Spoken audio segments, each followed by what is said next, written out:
Hello, autonomizers. Welcome. My name's Tony.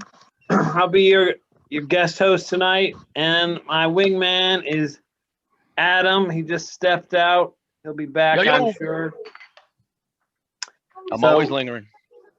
welcome to another fine episode of the Doing It Live podcast. So, this week was all about internet marketing and definitely the internet marketing of part of the presentation today. Well, this morning for me was a good one. Hey there, Adam. I'm back. How we doing? We're good. I'm just introducing the topic of the podcast, which is the internet marketing. That was our topic for the lecture this week. So I want to open it up to talk about people's experiences with internet marketing. So I will start with my experience. It's my little bird in the background chirping, my son Altan, you might hear him. So I had an experience with internet marketing that was directly related to my being on the autonomizer in on autonomy. So a few days ago, maybe it was a week ago now, I had joined a Facebook group just out of it'd been recommended to me. It was called I think either expats in Ankara or foreigners in Ankara. I live in Ankara, Turkey. And I was just looking through the post there, and someone had posted some real estate, real basic internet marketing of here's some photos, here's the price. And I was like, wow, that's a good price in my neighborhood, in my area. So that is to say, so when we looked at the lecture this week, we got a huge download on the elements of successful internet marketing campaign. And so the one that I saw that hooked my eye was basically just a really, really basic Facebook ad. So that was the last bit of internet marketing that I experienced this week that really that got me interested in being a buyer. So anyone else want to chime in on their experience, their latest experience with internet marketing, either as a producer of it or of a consumer of it?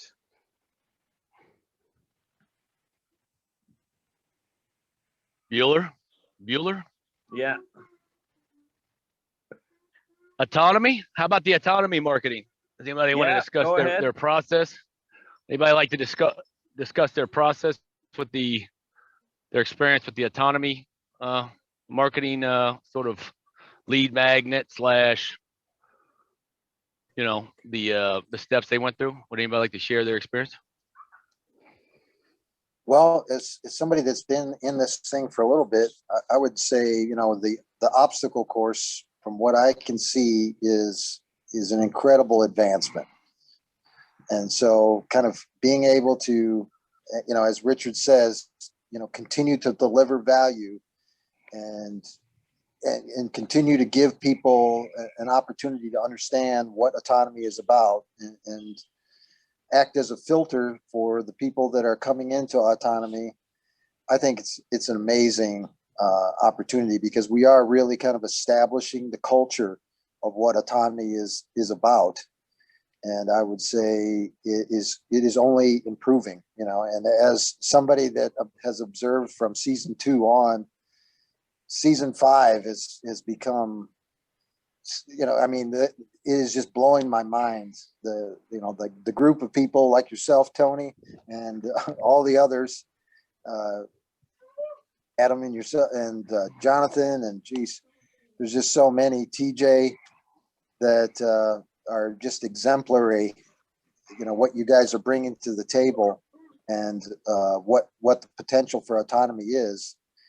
It's just blowing me away, and I just see that continuing to grow and become even greater. So I would say the marketing that autonomy is doing and demonstrating through the marketing campaign that they have is one that is exemplary, and certainly something that I think is going to impress a lot more people as they get to realize that that's something that they can add to what they're doing on their entrepreneurial ventures, as far as distinguishing themselves from someone that's delivering products and services that are, you know, professional.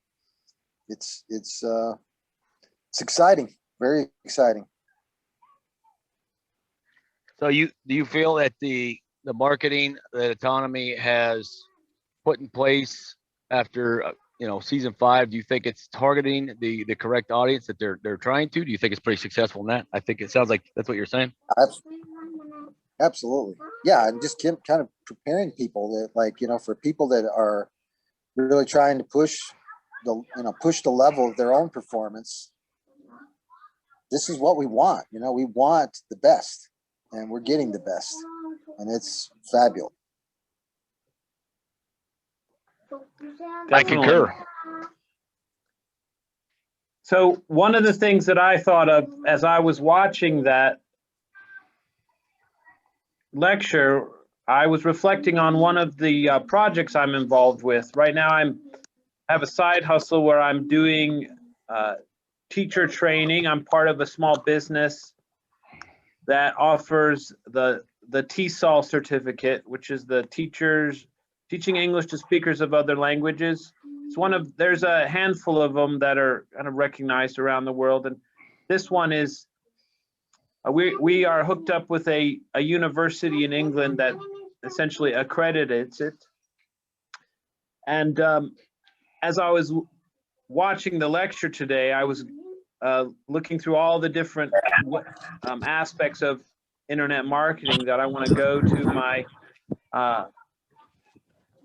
the business with, as ways to expand and improve their internet marketing, because obviously right now it's a huge part of the way we're getting prospective teachers to come and take our certificate is through the internet marketing. So I'm excited about all of the aspects that I've learned about in terms of the lead magnet, the opt-in page, and Richard shared a lot of amazing information about that, gave a really sophisticated breakdown of what's in store there. So I'm excited to go back and watch the lecture again and take notes, and then take them to the people I work with and work on improving that in the business, because that's going to have a direct relationship for me in terms of, one, it's going to mean that the classes that we teach obviously will be fuller, but also I'm presently just a teacher in that business. So if I'm going to them with this marketing information, obviously gives me another income stream, essentially, of becoming some kind of a consultant with that. So I'm really excited about that, because I can see instantly how that being able to take that information that I learned about earlier today and take it into my life already. So that's a big win for me from the course already.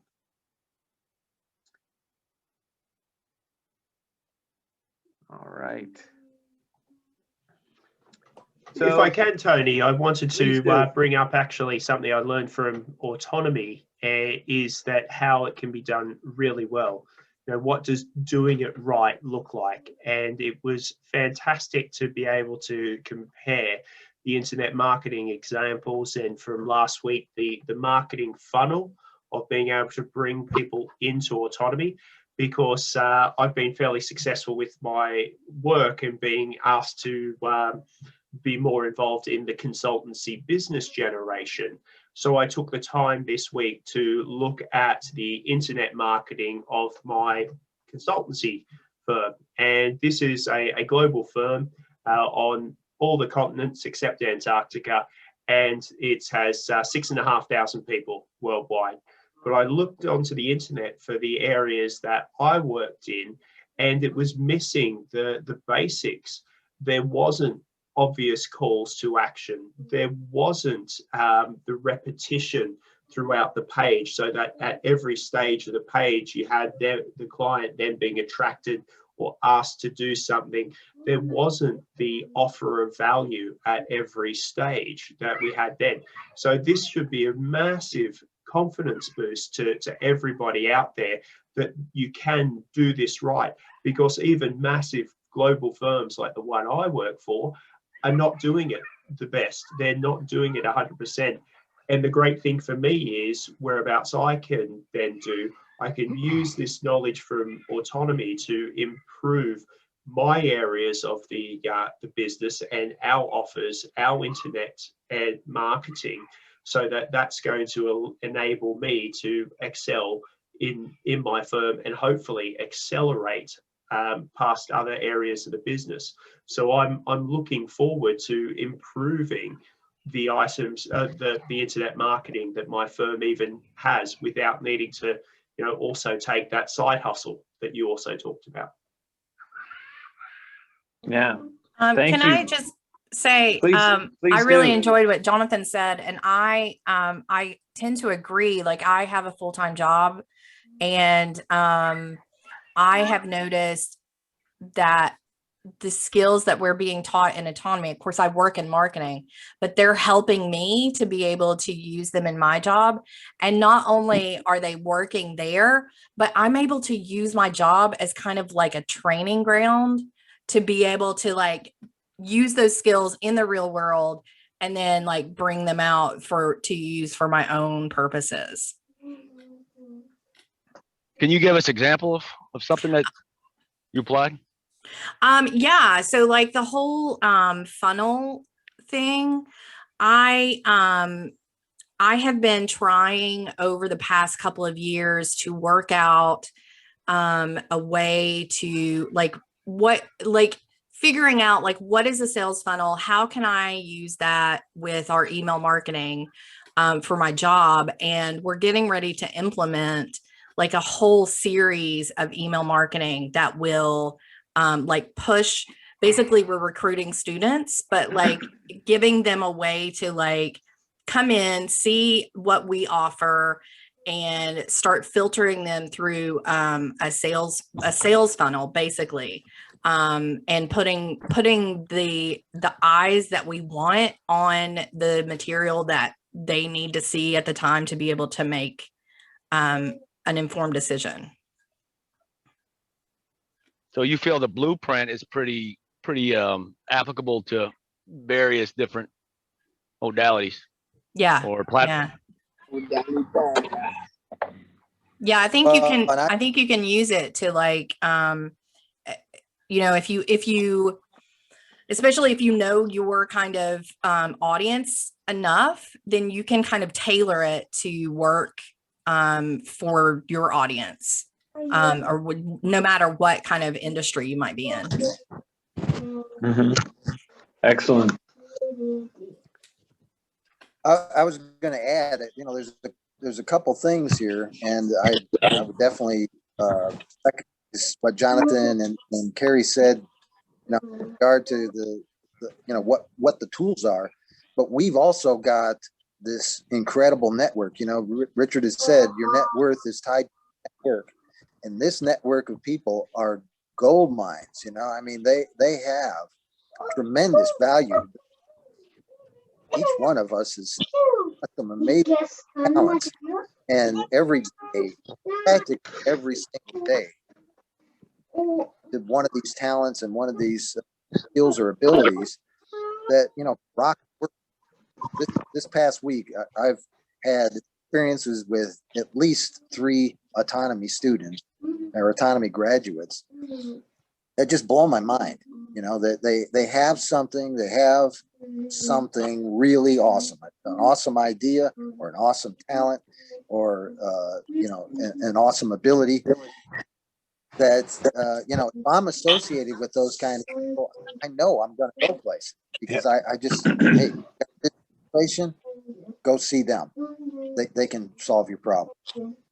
Having that right there alone is amazing. And then being able to know we can market that, we can get that information in front of the right people. You know, it's better than crypto. It's better than Bitcoin, you know, because that's guaranteed. It's guaranteed success.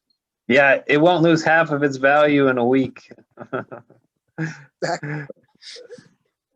Yeah. Go ahead. Sorry, Tony.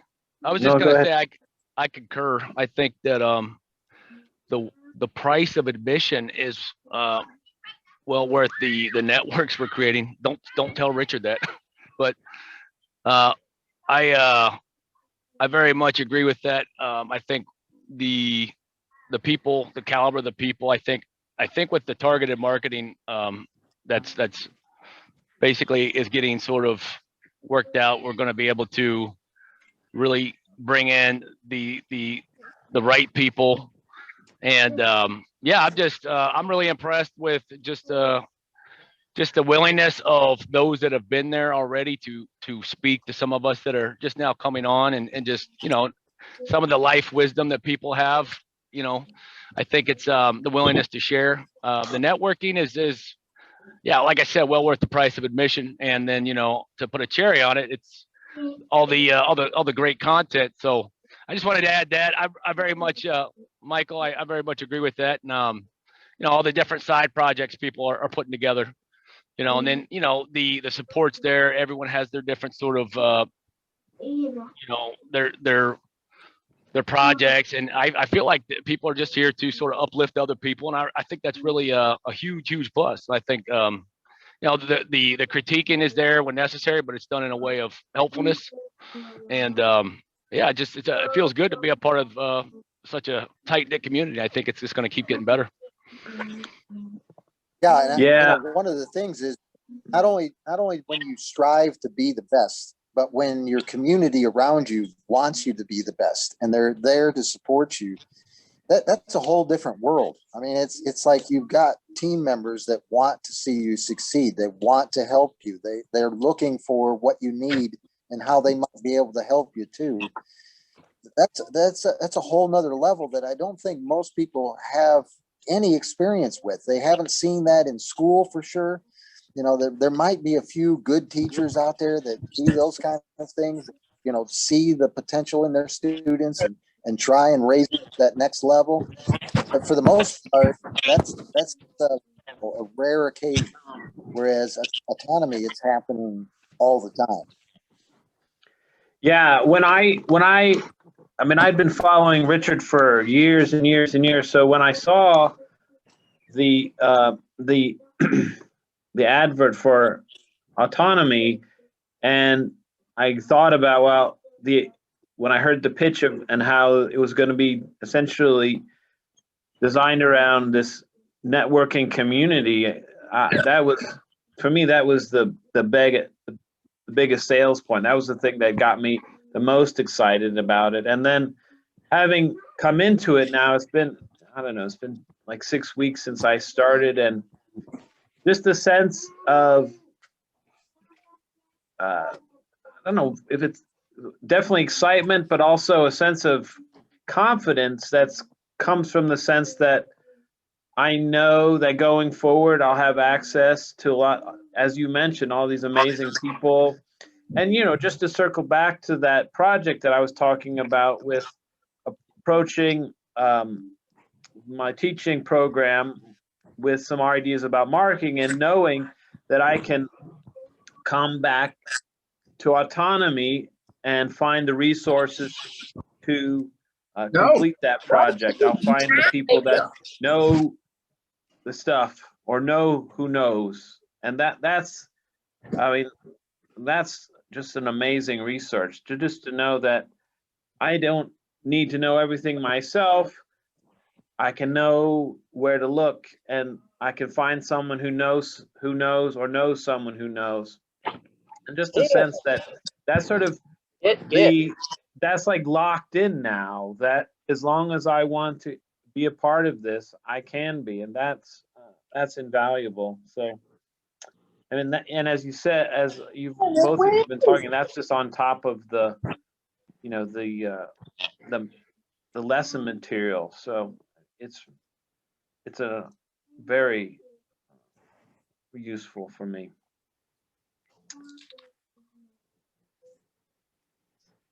All right. So has go ahead. I was going to circle back on the sales funnel model. I was wanting to ask if there were any other people attending today that had an example of a sales funnel that they had built for them or they built for themselves, to where they have some real life experience or some kind of story they'd like to add in terms of their experience with the sort of the essential model. Sure, I can speak on this. Excellent. Yeah, so over the last week, I caught up with some of my former clients, and they just reached out to me. Hey, Danny, how you doing? Everybody's been locked down. Let's catch up for coffee, and just got to talking. And hey, what have you been doing for the last year? Or what have you been doing? So I tell them a little bit about autonomy, and they're very impressed by just my testimonial for this program. And the feedback is, well, Danny, I've been having some challenges with marketing my organization. Can you step in and build a funnel? And it's like, well, yeah. Why not? Not like I'm not busy or anything, but just I think people, when you try to explain this to somebody, they could see it, especially when you present it with excellence. And so it cuts through a lot of clutter, and it's just a simple A/B conversation. Damn it, you gotta be kidding me. What's that? Delaney, you should mute. Uh-oh. I thought I was muted. No. No worries.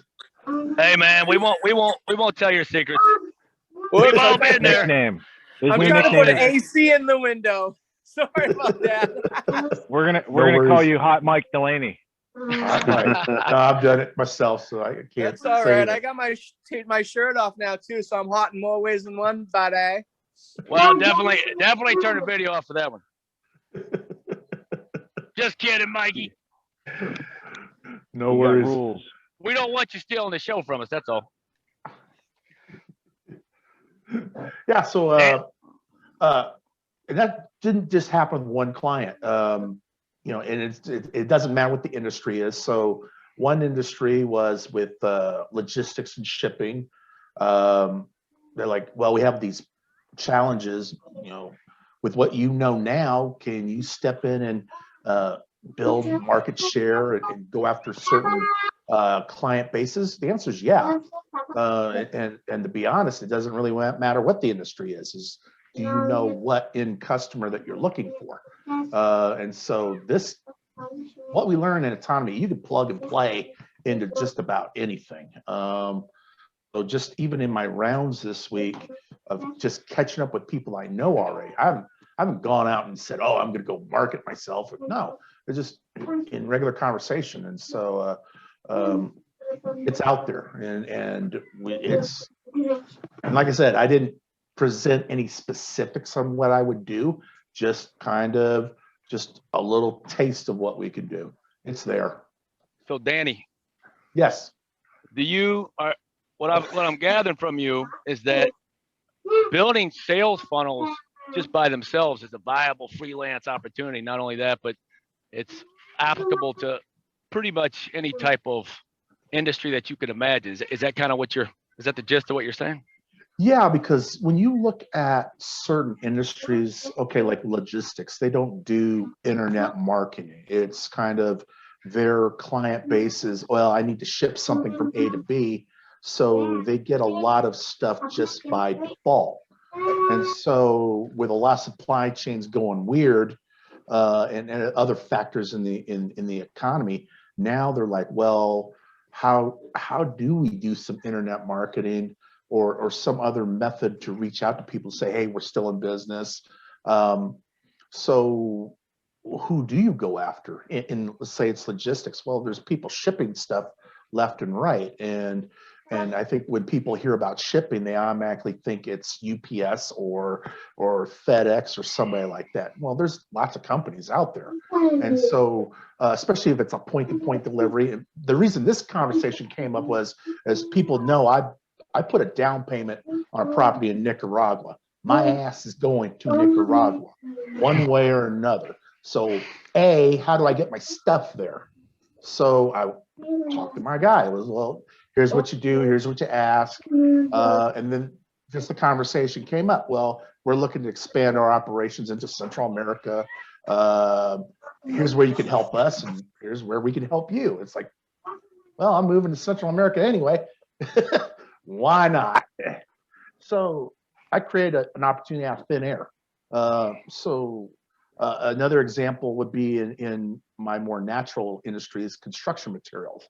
And so I'm going to be the marketing guy for a paint manufacturer at some point in time. They're going to set up shop in Dallas. They need the logistics to get things from A to B, and then the marketing. Well, that's easy. Build your funnel. Why would people want to buy this one particular paint? Well, you give them a free report, give them something free of value, give them the testimonials, give them all the other stuff that we learned in autonomy. And that was stuff that wasn't being done previously. So market penetration is going to happen quick. That's just 2 phone calls in a week. Great example. Imagine if I got serious and started dialing. Yeah, exactly. Imagine if I really delved into my network. So I don't have to meet anybody new. It's just, and everybody's in the same situation. You can go to your people you've been working with all this time and say, hey, this is what I learned in autonomy. How can I be of more of a utility to you? And they'll tell you. Yeah, definitely. I mean, I've been collecting since autonomy started. I've been collecting different email offers that I've been getting of the different. For example, I use a lot of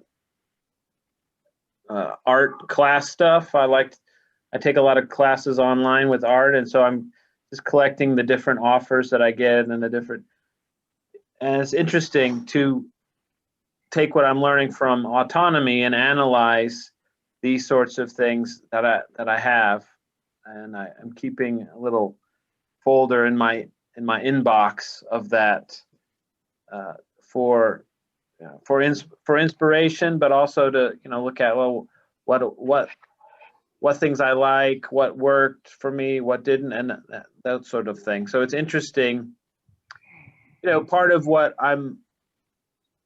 got me into autonomy, in addition to the networking opportunities, was there are a lot of ways that I've had negative attitudes towards marketing, in terms of a lot of the oogie stuff where you feel sales too, and So it's good to revisit those decisions and unmake that, and look at how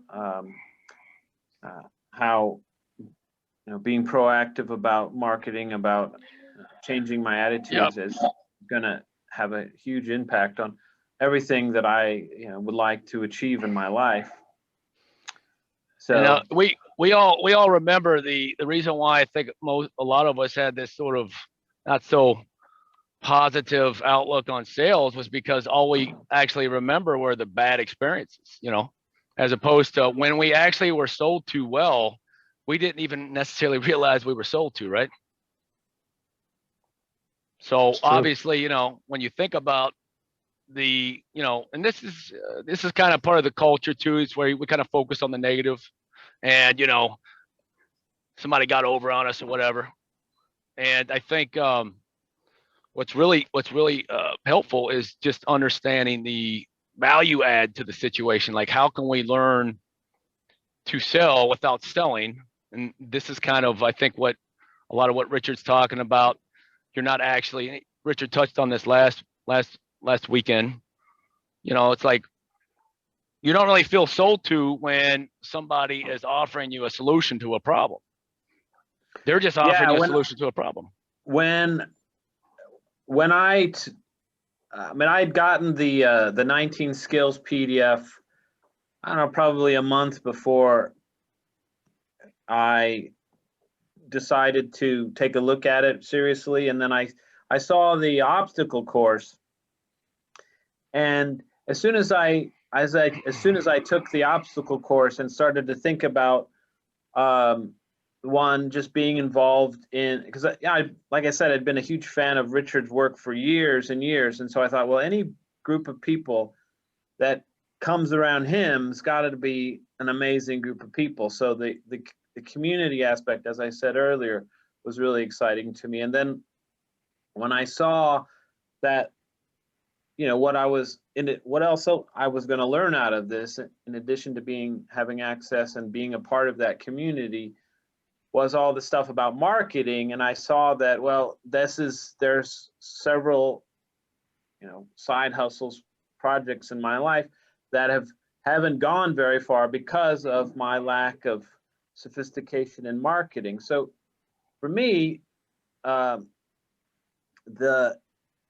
essentially the way everything was presented to me, and also, if I can say, his reputation, Richard, essentially that just sold itself to me.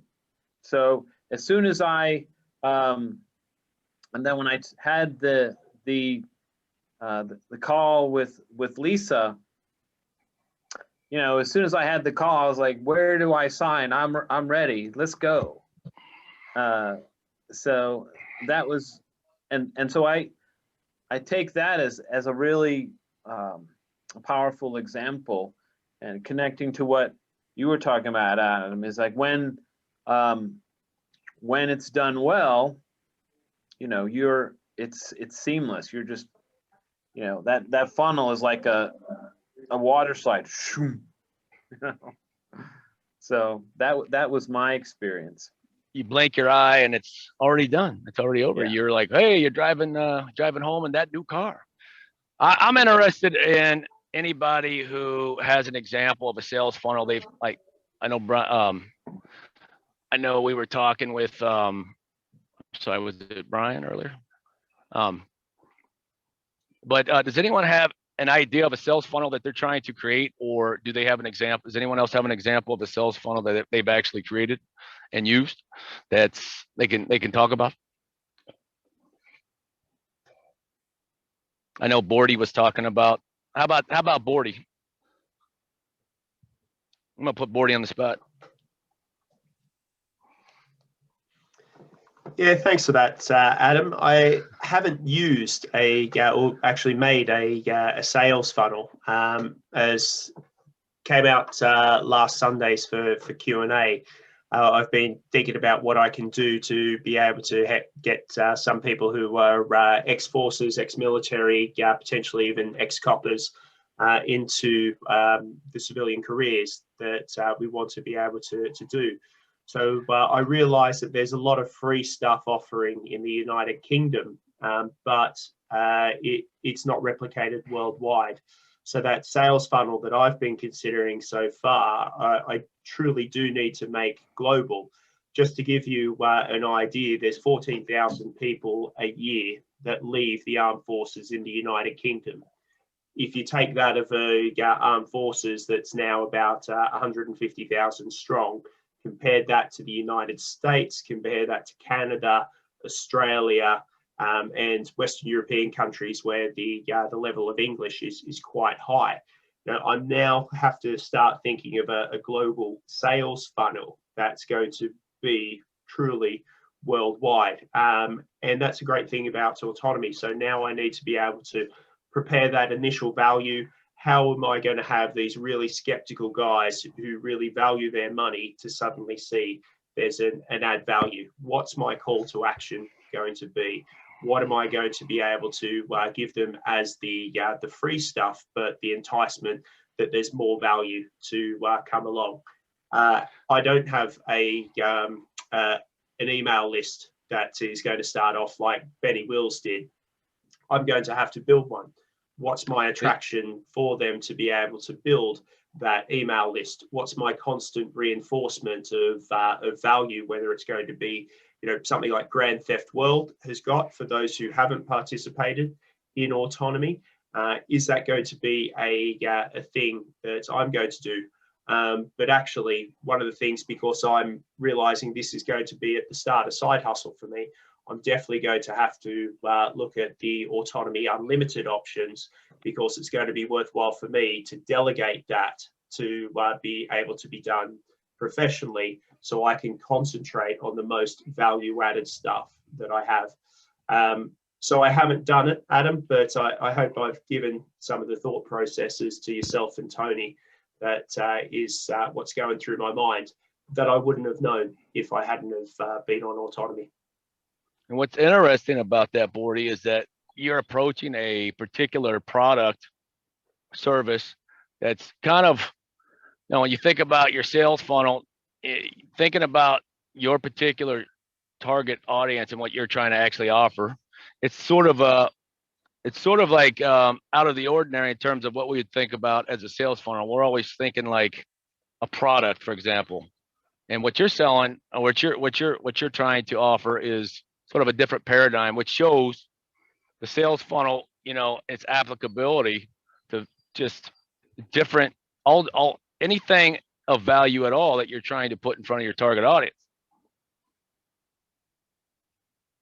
And the dynamics of that, you know, I think, you know, just trying to sort of, not only that, but then also thinking about, you know, you're trying to, let's say on a different example, you know, you're trying to like advertise maybe a face-to-face service. You know, the internet marketing is applicable to service industry, to retail. You know, how would you how do you see maybe the difference between, like, if you were trying to sell, like, say, a traditional just product versus like what you're trying to accomplish there? Have you had any thoughts about? It's a really good point. So for me, this service, I've actually got a bit of altruism about it. I really want these guys to not go through all the hardships that I went through. I don't want them to have the anxieties and the worries that I did. And I want them to be able to be genuinely successful. So actually, if I can do something that's going to be able to really help those ones who need the extra value, that's going to be a great thing. So rather than me needing to sell toothpaste or something that needs to be replaced every month, I'm not looking to be able to capture everybody as a client. I'm not going to be Colgate. I'm happy if I can get something of value out, and those people who take my free stuff and then be able to help themselves, that's enough call to action, and that's going to be brilliant. There's going to be other things that I can use to improve myself and maintain a culture of excellence. You know, am I going to get a book out of it? My gosh, then I get to be arrogant enough to call myself an author. Am I going to then transition this into new and other ways of helping others? Yeah, it is a potential thing. So in fact, my sales funnel, rather than being targeted at a product or merchandise, as you said there, actually can spread and become a much wider net as my various products naturally start to develop from these businesses. I see Danny there, with his hydroponics, he's probably got a much bigger area that he's going to be able to sell in educating people who want to get started. But as well, he's going to want to help people get started there, just so he can stick his 2 fingers up at the government and get them away from that. We've all got the wonderful things. Michael as well, with his leadership course that he's testing out. The world needs more leaders. We need moral leaders. We need people who know how to follow. So yeah, it's I think there's a great thing of being able to have the service, and that these natural journeys that we're going on, we've got an idea of destinations, but we might not be looking far enough in the map. They may take us even further. Well, I just want to add something there. With these funnels, it really is an opportunity to educate the marketplace, and it's really an opportunity to establish a level of trust. And really, when it comes to information, the best information is the most valuable. And so when you can deliver that to somebody, especially if it's free, as a kind of an offering to, like, please trust me, I'm gonna send you down the right path. Just let's start this relationship. Let's get that relationship started. And then building upon that is essentially the idea behind the funnel, is really to educate the marketplace to where to go to get the best information. And that's where, the idea of ethical marketing and really representing, the very best in doing business in ethical ways is another niche that Autonomy is serving, that so few out there are really recognizing. It is going to be the gold standard of gold standards, So that's interesting, Michael. You mentioned information. So in an age of information saturation, and how do we figure out what information is valuable? If we're trying to market to our target audience, how do we determine? Is it a matter of just information? Is it a matter of very specific information? I mean, like, what's your take on that?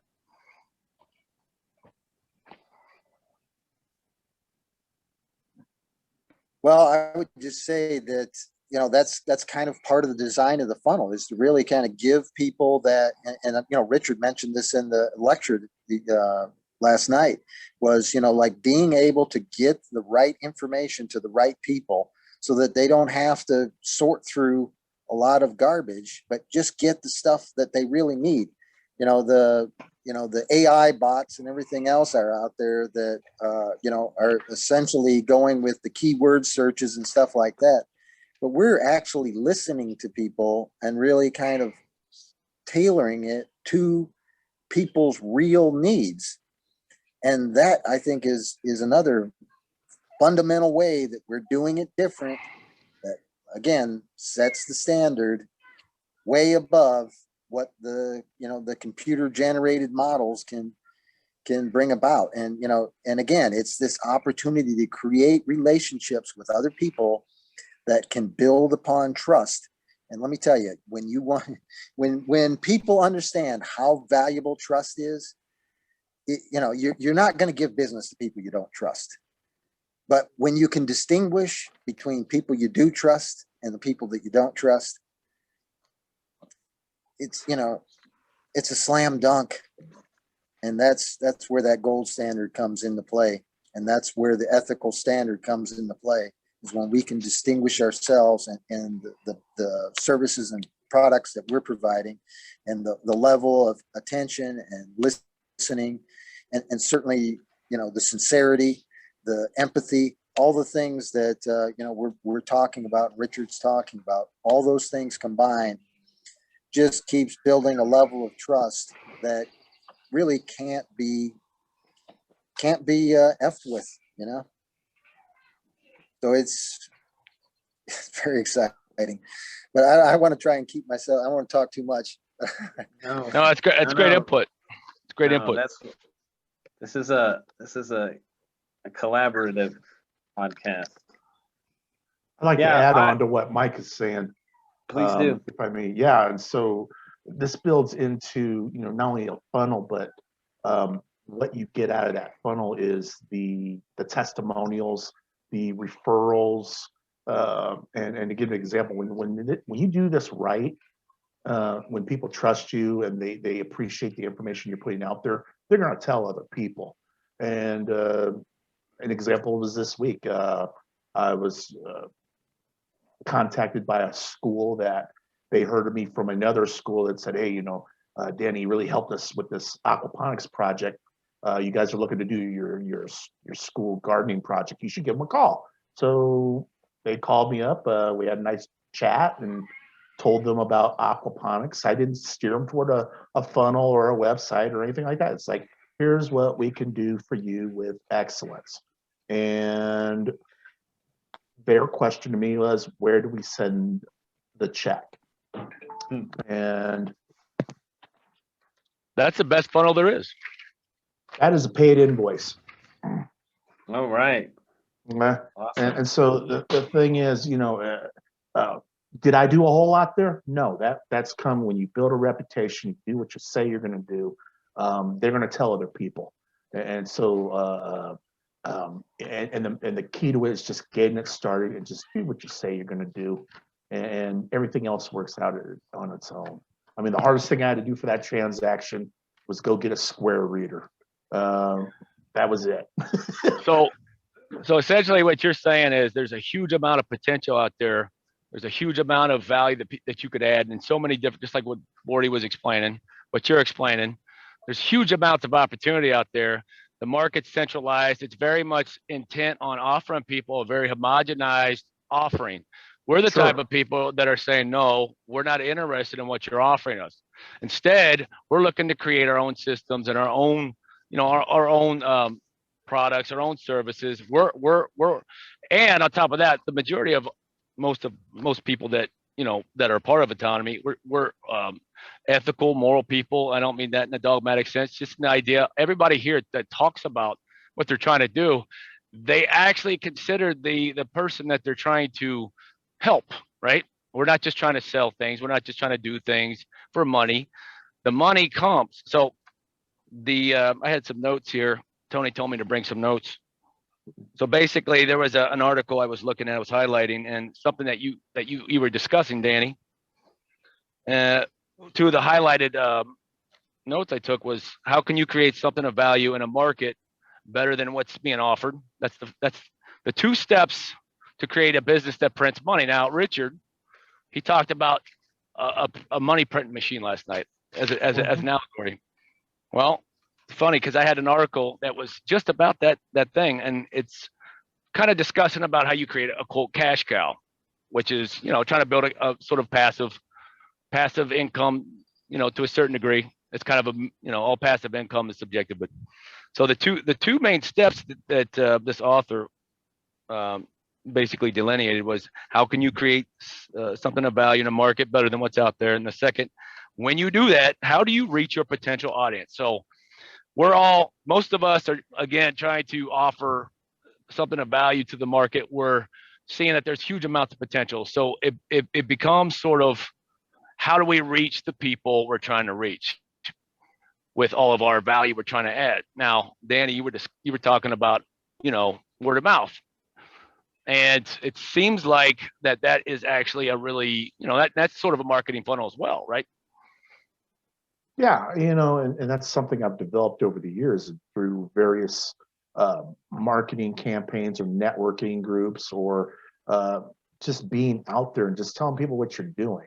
And what ends up happening is time goes on, but if you're doing what you say you're going to do, and you have a product or a service that has excellence, that speaks for itself. And so will everybody need that particular service? Maybe not.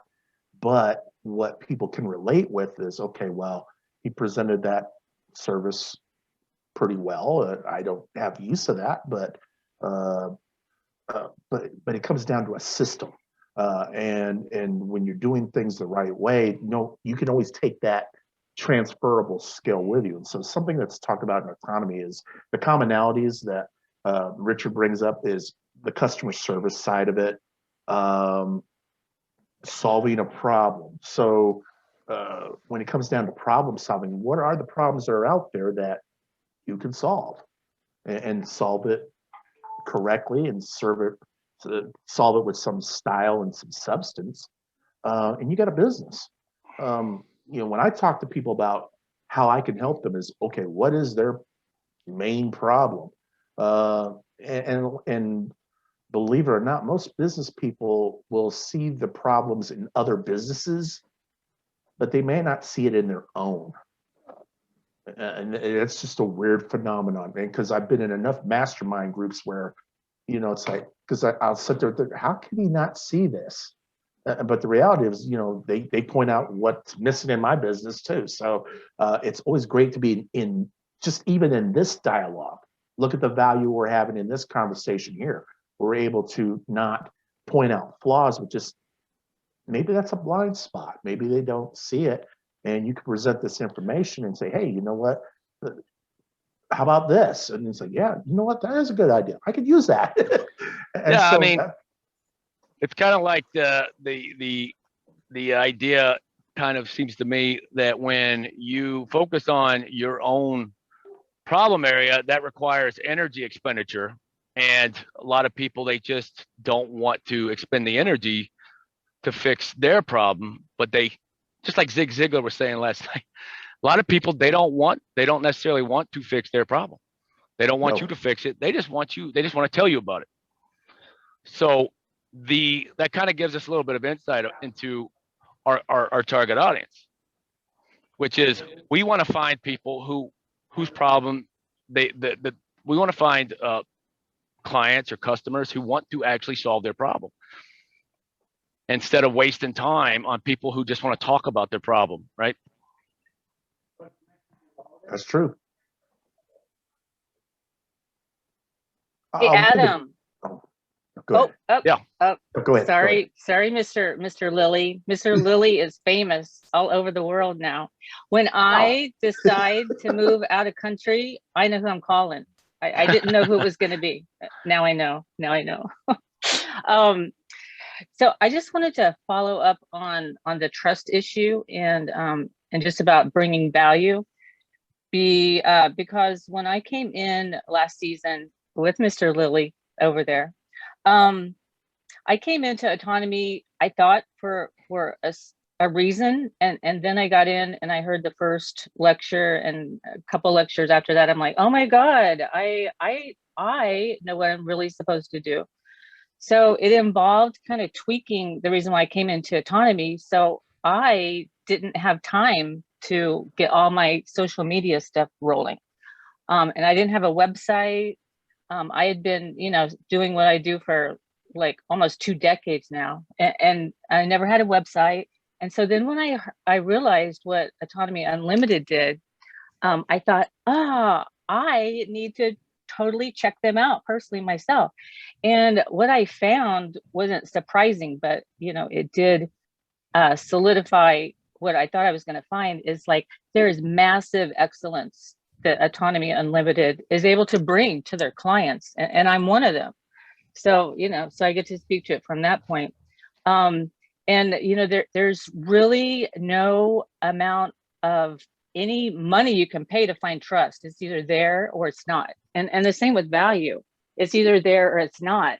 But to be connected with a company that can bring both of those things and ethics, it's just it's a rare gem.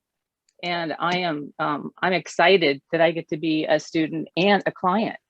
So what I was going to just end that with is Autonomy Unlimited becomes like an excellent source of talent for the right people. And that's what makes the whole thing even more phenomenal, is like every student that comes through that gets into that side of autonomy. I mean, it's a whole nother different amazing world over there. So I don't know who else is going over there or not, but whoever does or whoever already is, they know what I'm talking about. So I just wanted to say that there's massive value that everything that starts with autonomy or has unlimited in it brings to all of us. So that's all. Thanks for sharing. Well said. You're welcome.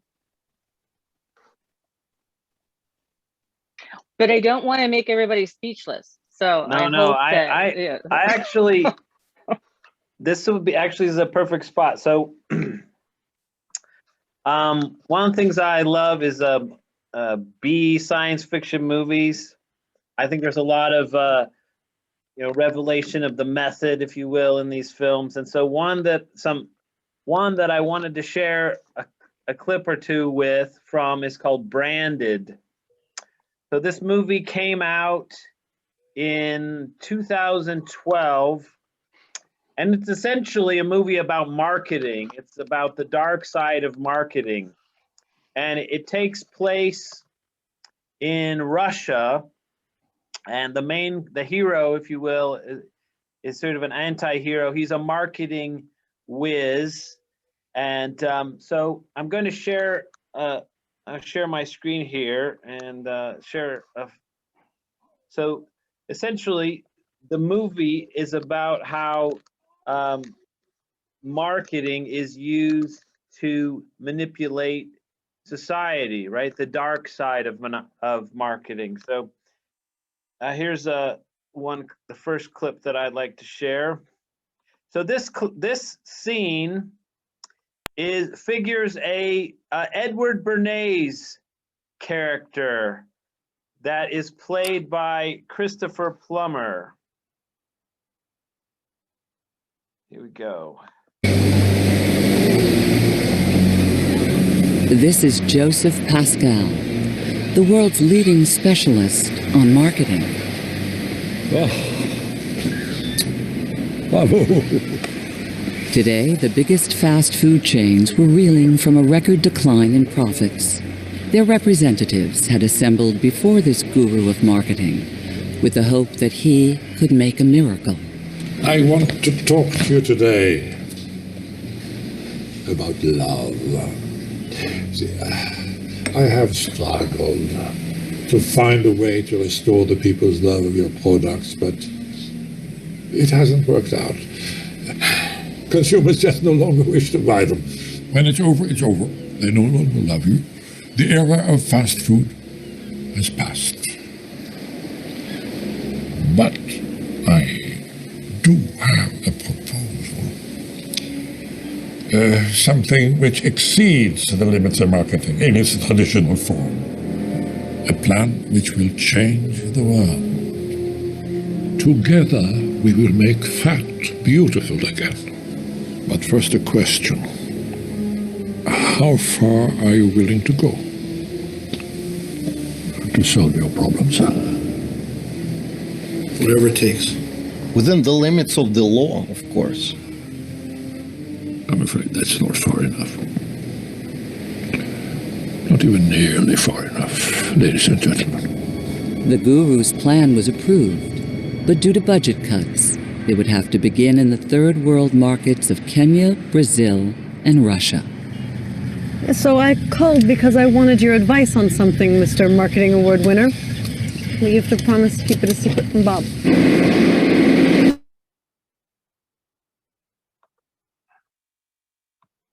I misspoke. I'm Max von Sydow, not Christopher Plummer. But it's a B science fiction, B grade movie, but it's there's some fun parts in it. So, worth a rainy day afternoon. Called Branded. Seems like all those bad guys always sound like Klaus Schwab. Yeah. Klaus Schwab. Yeah. That is.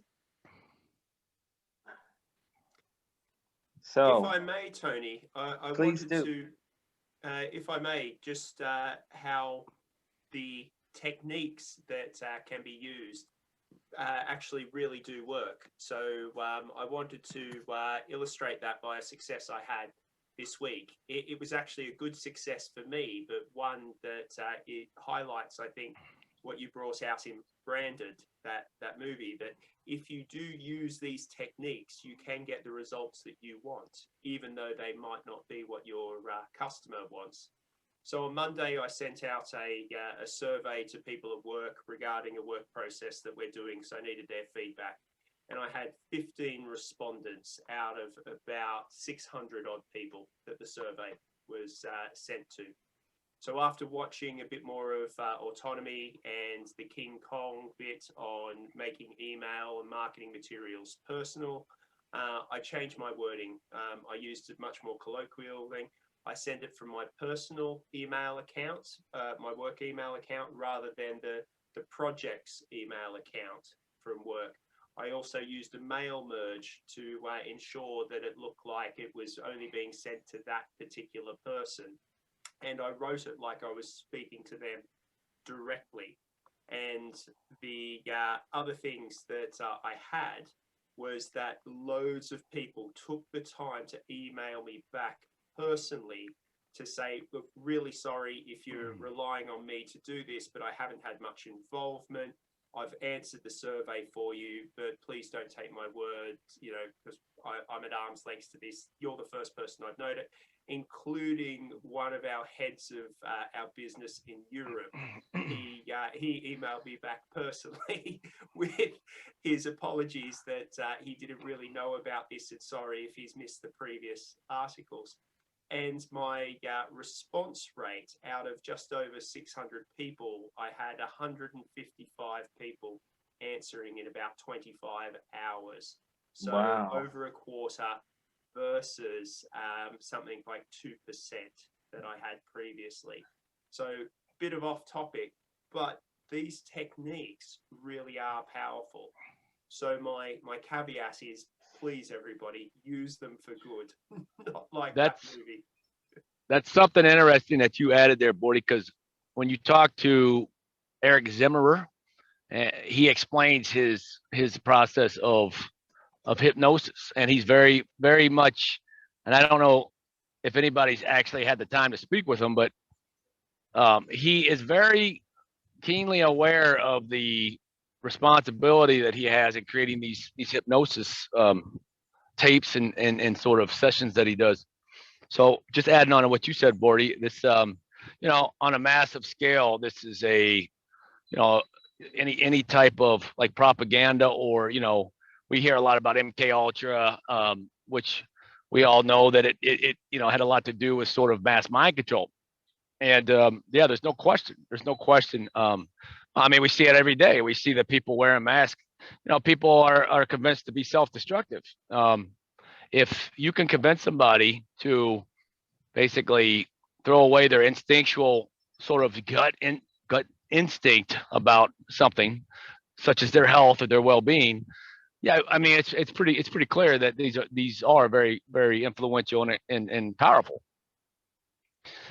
and not to be taken lightly. And so the comparison between propaganda and marketing, it is definitely there, but you know, it's obviously the outcome is different in terms of what the intended outcome was.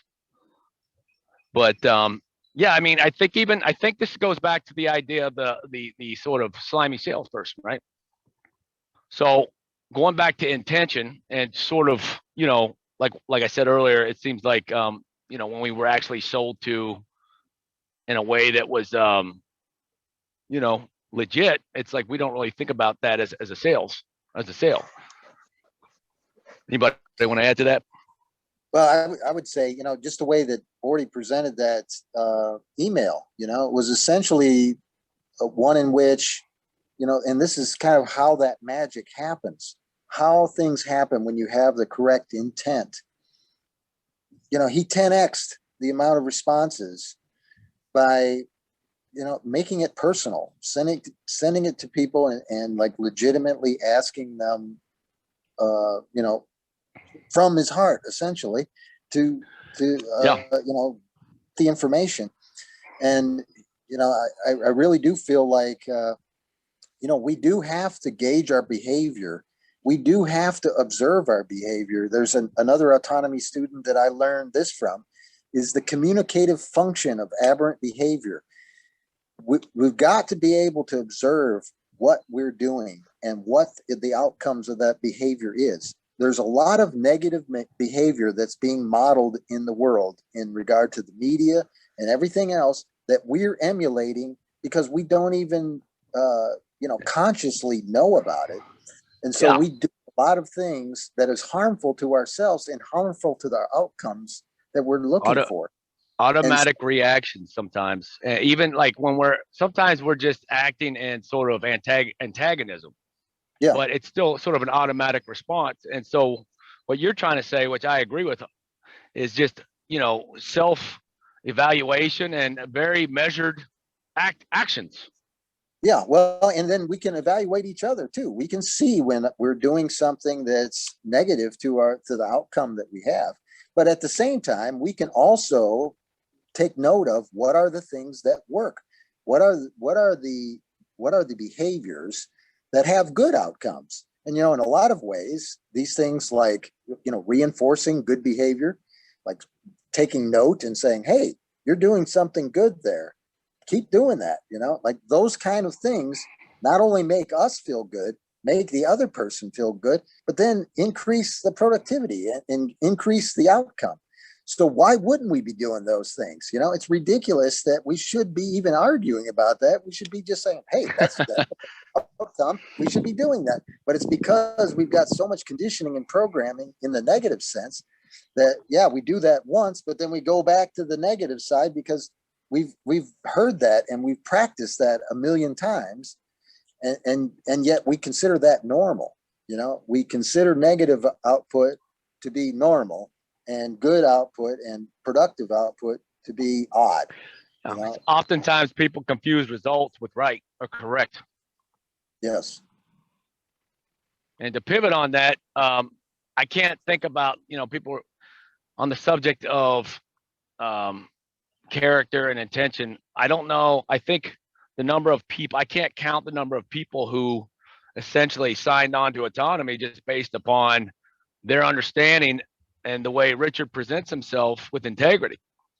And I've told the story many times that I tend to choose my information intuitively by my perception of the person delivering the message.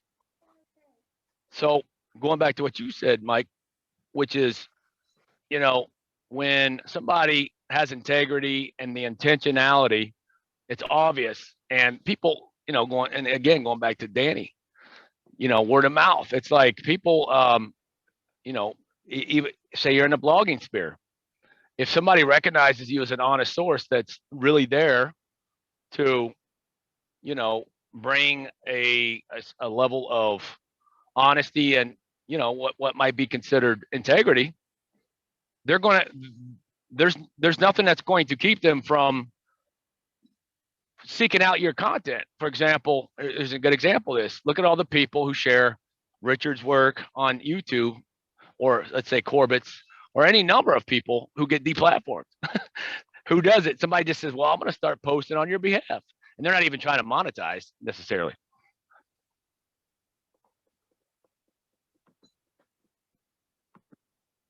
So. Yeah, can I make a comment on that? Absolutely. Cool. Please do. What's up, Adam?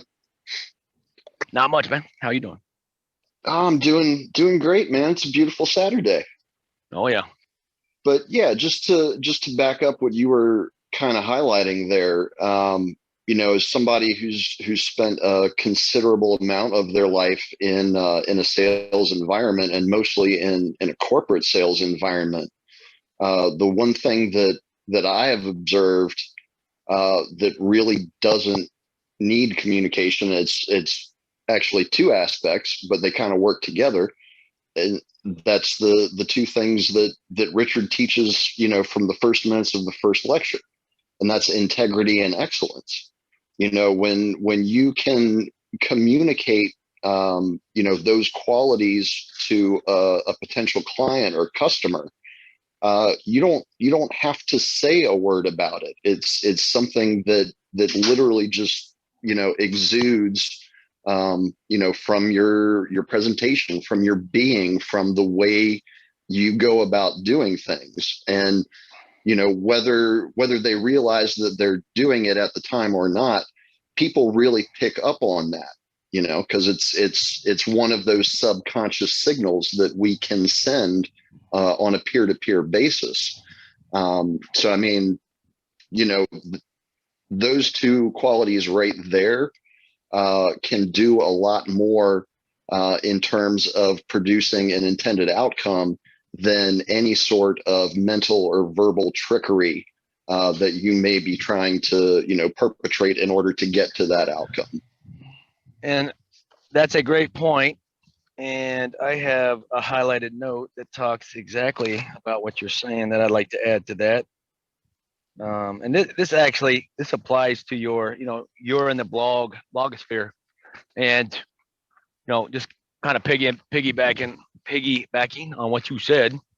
You know, when you establish your blog with the integrity that you are and your passion for the truth, people are going to seek you out for that, right? That is the hope.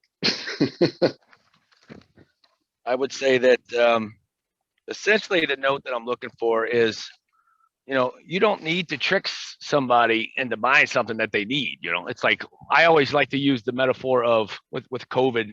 I always say, you know, it's kind of funny. It seems like to me that, you know, you never have to sell somebody buckets of water when their house is burning down. And I always like to use this metaphor in response or retort or debate. I don't really actually debate this no more, but to the vaccination absolute, I don't know what you would call it, throttling. And it's like, but I think the point was basically, you know, yeah, you don't trickery, all this nonsense it's just not necessary when you're presenting something of it with integrity, and like Mike was saying, and everybody else is kind of echoing here.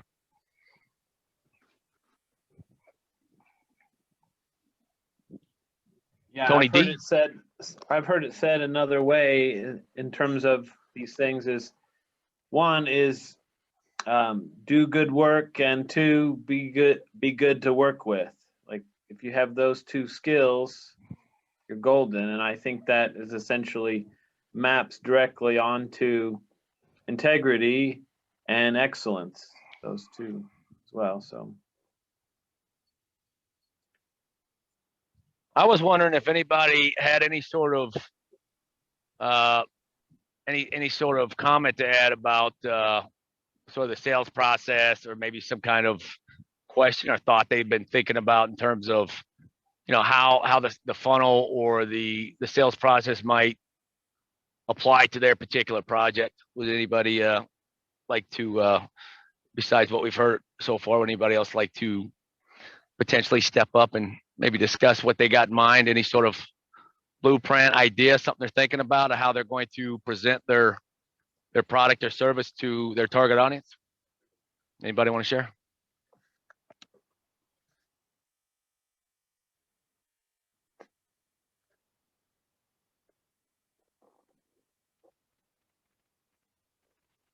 No.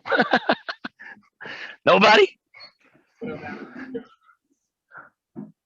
Is that Michael D?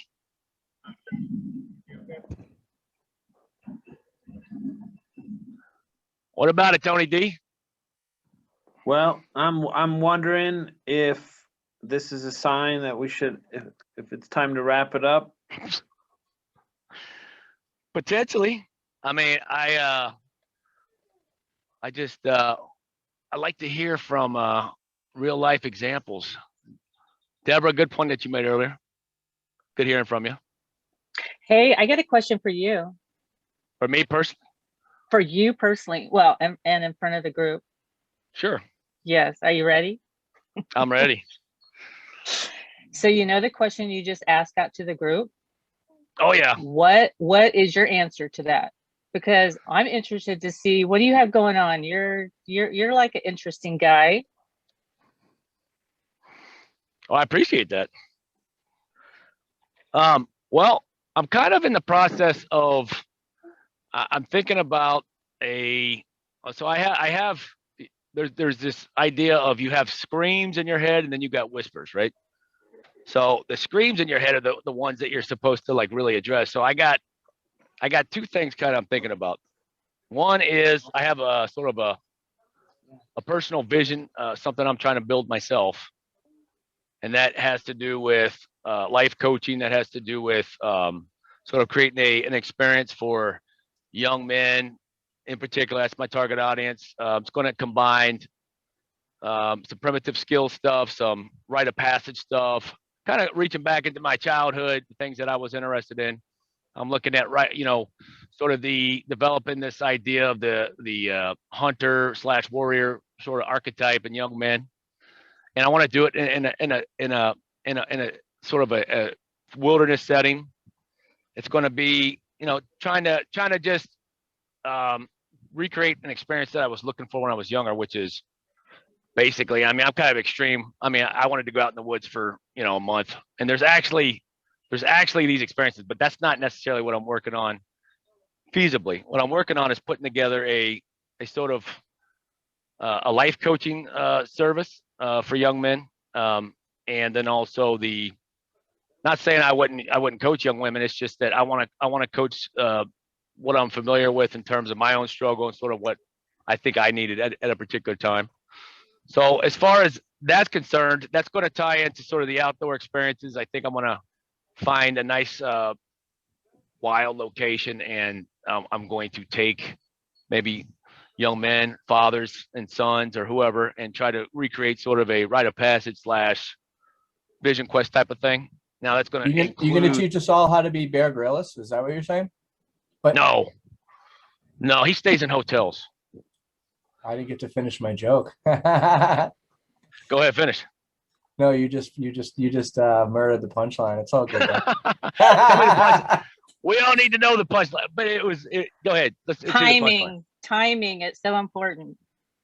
Probably about pee drinking. Oh gosh. Hey, you can't actually do that. That's a thing.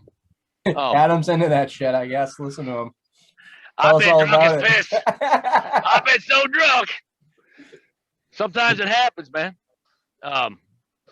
As far as there's something else that I'm thinking about also though. I'm kind of looking at the idea of just creating a side hustle that kind of frees up, that kind of provides enough cash flow to where I can free up my time, to where I don't have to make, in other words, I work a lot of hours now, and I'm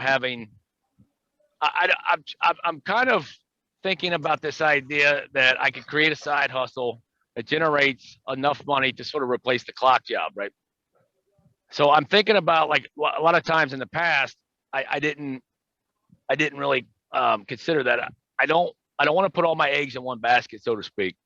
My passion is to develop a sort of what I just explained.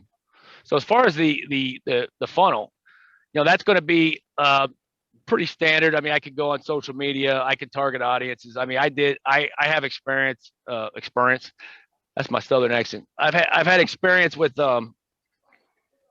targeting or advertising on Facebook. I ran campaigns on Facebook before. This was, several years ago. Just trying it out, see what I could do. I could target particular demographics, age, areas, interests. I haven't looked into Facebook marketing as such lately, but that's going to be fairly easy to sort of, you create sort of a group, a page. You can create a blog. You can create a YouTube. Me in particular, I'm thinking about for that particular idea, that particular vision, it's going to be probably, I'm going to have to create some content online, very targeted, but I already know who my audience is really. So it's going to be, I'm kind of still hammering out what exactly the whole thing's going to entail. I have some examples of some other offerings that are out there similar.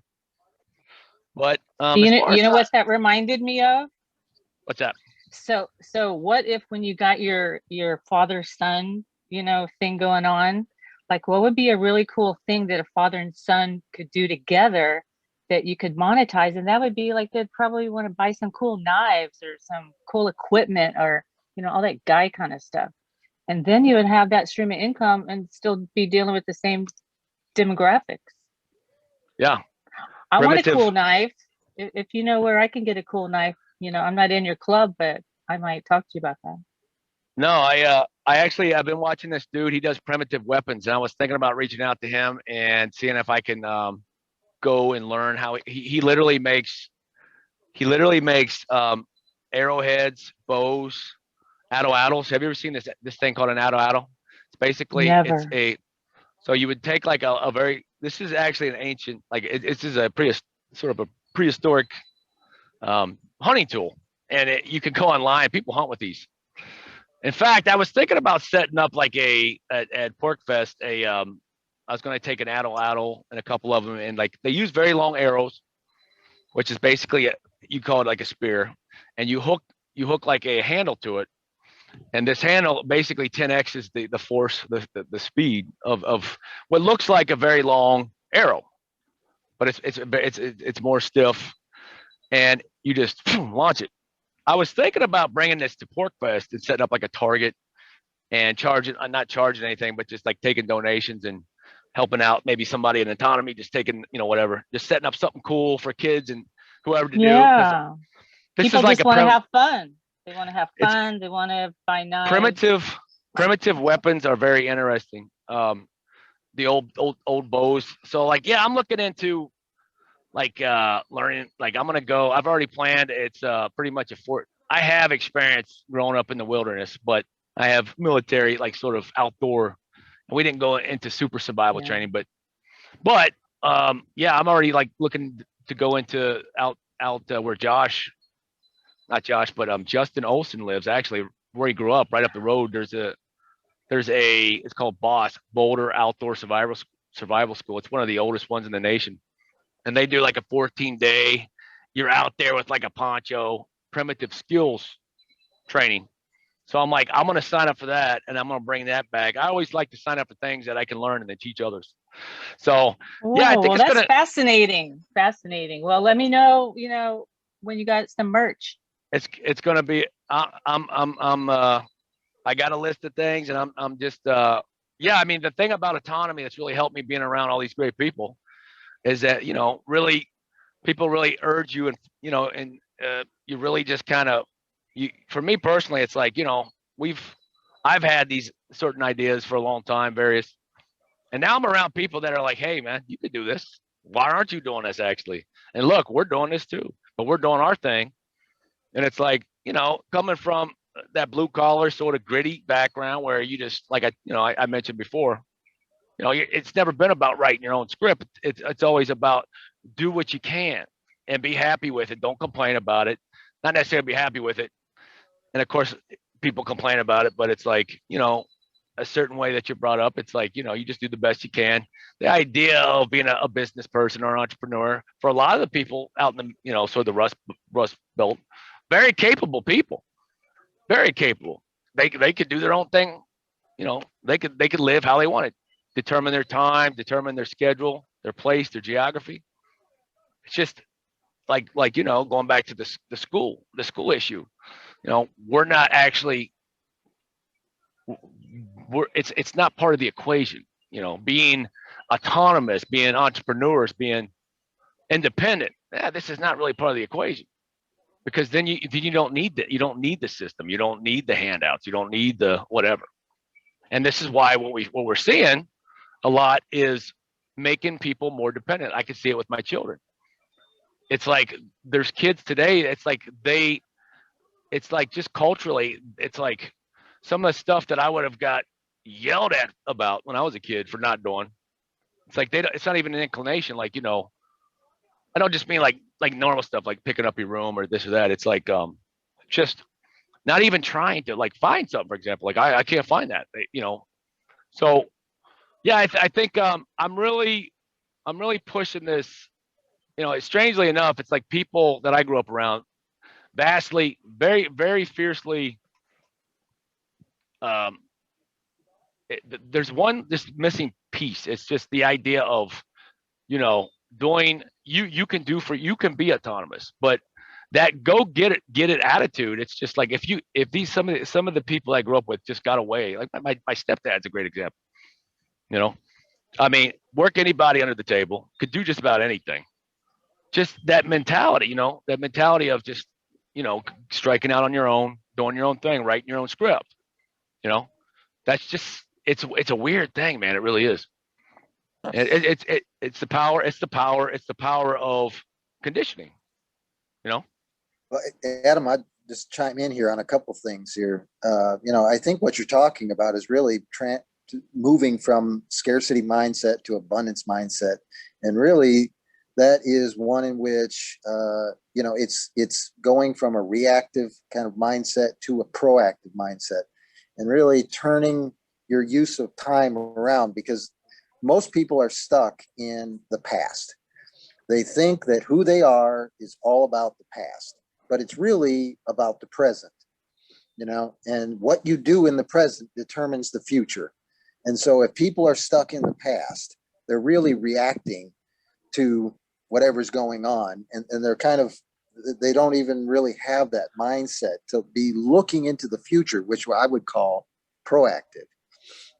You know, and that's one of those things where when you start to schedule your time, when you start to look forward into, you know, what is in my future, and then how that can be leveraged, and how that can be leveraged for other people, and what people are doing today, and what that could mean for them in the future.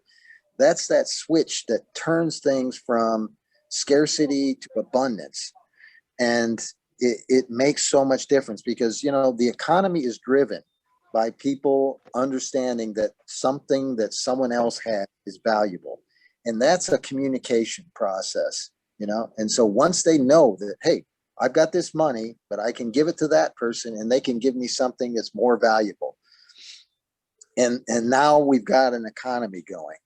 And that's really the, you know, that's the driver for abundance. That's the recognition that we do live in abundance, because value is created through communicating that opportunity.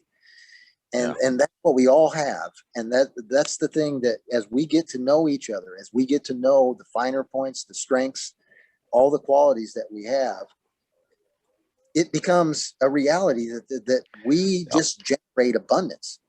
But I will say, I got one other thing I want to mention, and that is coming up on Wednesday, I'm going to give everybody an opportunity to kind of be aware of something that I'm bringing to the table. And that's, I've got a guest for the Leadership, Ethics, and Organization that's going to show people how to write their book. And essentially, she's got a plan for people that want to write a book, how to take that desire and turn it into reality.